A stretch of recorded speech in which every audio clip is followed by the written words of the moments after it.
Hi అండి, welcome to our channel. ఈరోజు recipe వచ్చేసి ముల్లంగి పచ్చడి. తయారీ విధానం చూద్దాం రండి. ముందుగా స్టవ్ ఆన్ చేసుకొని కడాయి పెట్టుకోవాలి. తర్వాత కడాయిలో ధనియాలు వేసుకోవాలి. ధనియాలు వేసుకొని ఫ్రై చేసుకోవాలి. తర్వాత కొంచెం జీలకర్ర, ఎండుమిరపకాయలు వేసుకొని ఫ్రై చేసుకోవాలి.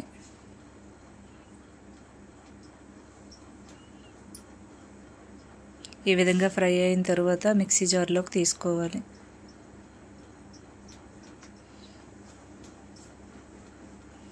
తర్వాత అదే కడాయిలో శనగ పల్లీలు వేసుకోవాలి. తర్వాత పల్లీలు కొంచెం ఫ్రై అయిన తర్వాత శనగపప్పు కూడా వేసుకొని రెండు కలిపి ఫ్రై చేసుకోవాలి.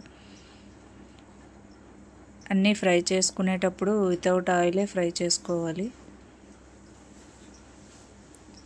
ఈ విధంగా అదే కడాయిలో మళ్ళీ ఆయిల్ వేసుకొని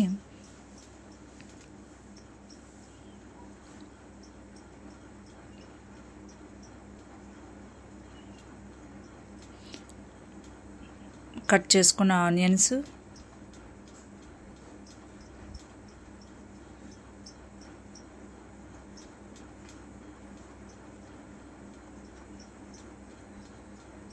వేసుకొని ఫ్రై చేసుకోవాలి. ఆనియన్ ఫ్రై అయిన తర్వాత మనం ముందుగానే కట్ చేసుకున్న ముల్లంగి వేసేసుకోవాలి. వేసుకొని రెండు కలిపి ఫ్రై చేసుకోవాలి. కొంచెం సాల్ట్ వేసుకోవాలి. తరువాత చిటికెడు పసుపు కూడా వేసుకోవాలి. ఈ విధంగా సాల్ట్, పసుపు వేసుకొని కలుపుకొని ఫ్రై చేసుకోవాలి.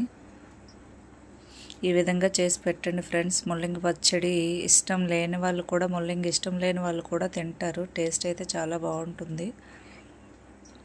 ఈ విధంగా ఫ్రై చేసుకోవాలి. ఫైనలీ ఈ విధంగా ఫ్రై అయిన తర్వాత మనం ముందుగానే ఫ్రై చేసుకున్న మసాలా దినుసులన్నీ కొంచెం చింతపండు వేసుకొని మిక్సీ పట్టుకోవాలి. ఈ విధంగా మిక్సీ పట్టుకున్న తరువాత మనం ఫ్రై చేసుకున్న ముల్లంగి, ఆనియన్ను వేసుకోవాలి.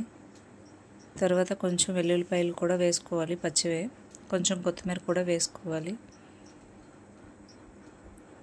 ఫైనల్లీ ముల్లంగి పచ్చడి తయారైపోయింది. ఈ విధంగా చేయండి ఫ్రెండ్స్. టేస్ట్ అయితే చాలా బాగుంటుంది.